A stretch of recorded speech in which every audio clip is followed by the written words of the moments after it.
another video. In this video, I am going to share with you on how to apply Tonic loan. So recently lang nag-share ako sa inyo ng mga different reviews regarding online loan services, online loan apps po. And meron din talaga tayong mga viewers na talagang nagre-recommend and then nagpapa-review nga po ng isang loan app or loan application ba na pwedeng pagkakautangan po. So ito nga pong viewer ko na to, sabi niya dyan. So itry nyo naman po si Tonic. Of course, itatry natin. Your wish is my command. So sabi ko naman sa inyo, kapag meron kayo gusto ipapareview na loan apps, so you can comment down below po. Itatry po natin yan, i-review and i-expose. So this time nga po, pag-uusapan natin si Tonic loan, paano yung application process niya, paano mag-apply, magkano kaya yung offer niya, magkano kaya yung interest rate niya, na-approve ba agad, so legit ba? So why I know Tonic po is a digital bank app po. Yes po, you heard it right. So digital bank po siya, of course, registered, CIC accredited, and of course, regulated by the Bangko Sentral ng Pilipinas. So sobrang legit po itong si Tonic digital app. Kaya maganda po talagang mag-try na mag-apply po for a loan dito sa mga legit na pautangan na talaga like kay Tonic digital bank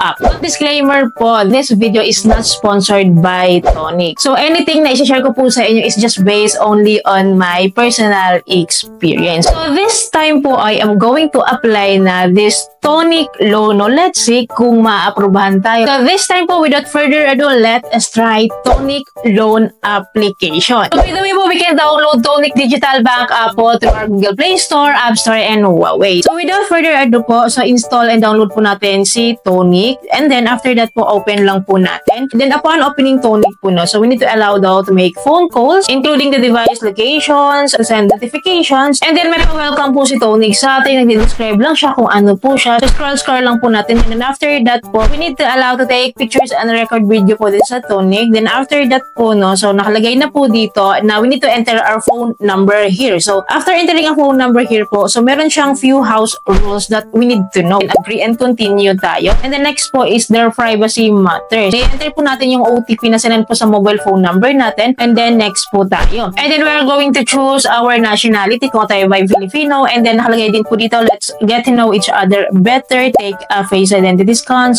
valid ID daw. Then get your digital signature. So ang dami niya mga pa-verification dito, no? So i-click lang po natin tong initiate face identity scan sa baba. So bala ito po yung self-verification nila. Then after that po, so next tayo. And then dito po is the ID verification naman po ito. So ito po pala yung mga IDs po na nare-require po nila. Driver's license, passport, postal ID, PRC, SSS, with national ID. So pili po tayo ng isa dyan. And then after that po, scan lang natin yung ID. And then kapag na-scan na po yung ID, so automatically po magre-reflect na rin siya dito yung ating first name, middle name, and last name, and saka date of birth based po doon sa ID na pin-provide po natin. So i-click lang po natin tong continue. And then dito po, we need to fill up our address po. So sa next step po, it tells about our sources of income, our work information po. So fill upan lang po natin yan, like source of funds, current employment status, nature of work, at saka yung ating industry po na kinabibilangan. Then after that po, pili lang po tayo na ating citizenship dito, and then click lang po natin itong next. So next step po, they need our email address, our mother's maiden name, our banking relationship daw. So after that filling up po, so continue tayo. So nakalagay po dito sa next step, nagre-require po sila ng ating signatory po. So pipirma tayo dito sa may gitna po. Ayan siya guys. So ayan, pipirmahan natin yan. Then next po tayo. So here are the deals po of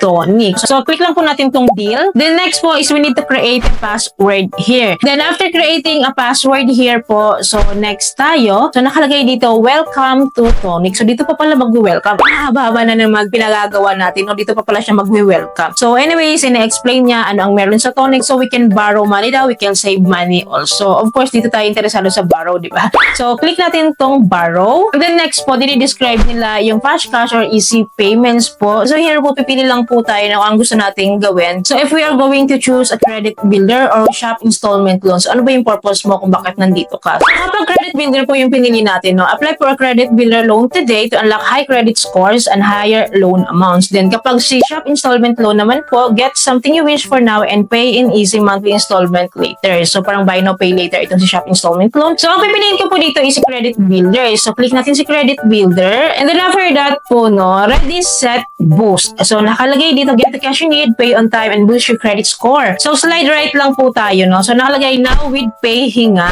avail our newest offer to enjoy month-long payment holidays bundle with credit life insurance. So, may ganito siya. So, click lang po natin tong let's go. And then po nakalagay dito agad-agad, meron offer, how much do you need? So, nakalagay po 5,000 pesos. So, hindi siya napapalitan. Pero ito po yung pinaka-entry loan offer niya na. Then, click lang po natin tong continue. And then, nakalagay po, no, sa 5,000 pesos daw, meron na po siyang monthly installment po na 1,078.84. So, kung kukumpitin po natin yan, 1,078 pesos 0.84 times 6 months to pay, so aabot po siya ng 6,473.04. So, imaminus lang po natin sa total loan amount na 5,000 pesos. So, ang kikitain po nila sa atin is 1,473 for 6 months. So, divide lang natin sa 5,000% para makuha po natin yung interest rate. So, meron po siyang 29.46% sa loob ng 6 months. So, divide lang po natin to ng 6 months para makuha natin yung monthly interest. So, meron po siyang monthly interest po na 4.91%. So, good na rin siya, mababa na rin siya. So, anyways, no, so balik tayo. So, nakalagay po dito sa baba, no, kung gusto daw natin mag-avail ng kanilang credit life insurance, ito nga pong Pay Hinga, meron po siyang additional na 98.28 pesos per month. So, kung ayaw naman natin maproteksyonan yung ating loan, ano, so dito tayo sa proceed with an unprotected loan. So, ako kasi hindi ako fan sa mga ganitong mga insurance po, you know, pagdating sa ganitong loan offer kasi ayaw ko rin magbayad ng mga monthly, additional monthly, di ba? So, i-click ko lang po dito is yung proceed with an unprotected loan. And then, ito po yung summary loan po. So, may loan amount nga po na 5,000 pesos, monthly payment na 1,078.84, and then 6 months to pay po siya. And then, yung monthly add-on rate niya po is 4.91% nga po. And then, deducted from loan amount po is the processing fee po na 500 pesos. And then, yung documentary stamp tax po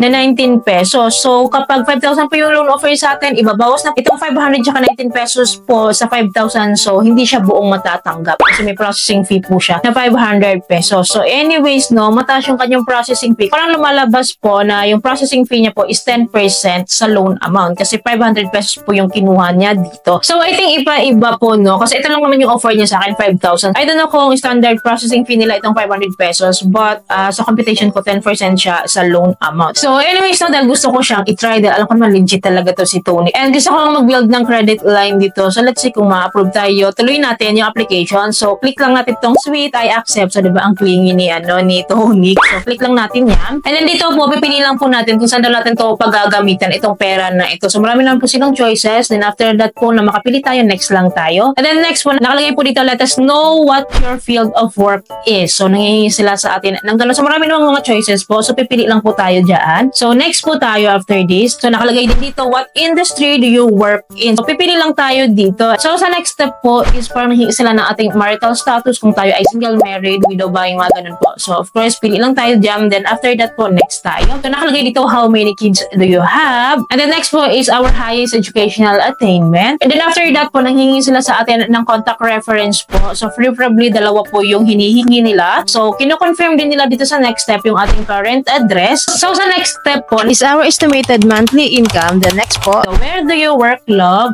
Ang taray, ang clingy ni Tony. So, we need to fill up the name of the company. And then, next lang po tayo. And then, nanghihingi po sila sa atin ng ating TIN. So, i-enter po natin yung tax identification number po natin. And then, next, so, nanghihingi po sila ng another phone number natin. So, we can skip naman this one kung ayaw natin kasi may choice na skip. So, skip natin. Ayaw na natin nang magdagdag pa na isa pang phone number, di ba? And then, we need to agree their terms and conditions. Ang haba nito, nag-click lang po natin tong accept and then wait lang natin. So, hold on daw. So, sa hinaba-haba ng application natin, nakalagay po dito agad-agad.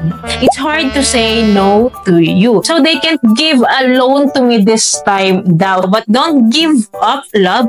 Love ka pa. Ayaw naman ang bigyan ng loan. So, nakalagay dito, you can still build your credit score using our awesome products. Start stashing and pay your bills with us today. So, honestly, napagod ako sa application process niya. Ang dami nang hinihingi. Ang dami niyang nakita niya naman, grabe. Ang dami pinipilapan. Wala silang hinihinging payslip or mga proof of income ba or mga proof of billing pa. Wala silang ibang hinihinging documents. Maliban lang sa ating ID, no? So, ang haba, napagod ako doon. And then, as you can see, ang ending lang pala is rejected tayo or disapproved tayo. So, clearly for me, no, dahil sabi nila, nire-recommend nila na mag-pay bills ka daw or mag-save money ka daw or start stashing here para daw tumaas yung ating credit eligibility dito. So, mag-i-inform ulit sila or mag-apply tayo ulit kung pwede na ulit mag-apply dito kung sakaling eligible na po tayo. So, comment down below ha sa mga na-approve dito. Sa first time pa lang mag-apply dito sa Tonic Digital Bank app, no? So, comment down below kayo magkano yung offer sa inyo kung sa yung experience, no? So, just like the other loan apps talaga din. Na legit, na hindi tayo basta-basta makakapag-loan, lalo pag tayo ay first time pa lang magkaroon ng app na yon, and wala pa tayong mga activities na ginagawa like save money, no, like paying bills, kasi yan yung mga gusto talaga nila. Meron tayong parang history na ginagamit talaga natin yung app na madalas. So yun talaga yung mga prone sa mga credit offer, di ba? But for now, no, I'm not losing hope naman dito sa Tonic. At isakita nyo yung process and how to apply, no. So kung gusto nyo yung mga ganong interest rate ni Tonic and din yung process, so you can apply din naman dito. Baka ma-approve ka dito kasi knowing Tonic is a legit yan. Legit po yan. So ibig sabihin na na-disapprove ako, na-reject ako is ganun din kayo. So you can even try it kasi iba-iba naman tayo ng credit evaluation, di ba? And then iba-iba naman po tayo ng credit scoring. So at least guys, na-expose ko siya sa inyo, napakita ko sa inyo. You decide kung gusto niyo siyang i-try. So sayang lang hindi tayo na-approvehan. But I keep on updating you na lang, no, regarding my Tonic loan, journey loan application dito. So don't worry, share ko po yan sa inyo. Kaya dapat po nakasubscribe kayo and click yung bell button para lahat po ng videos ko is updated and notified po kayo. So yun lamang po. Ay po may natutunan kayo sa video. Ay po nakatulong tong video sa inyo. Kung nagustuhan niyo yung video, please don't forget to like and share. And thank you for watching this video. Bye!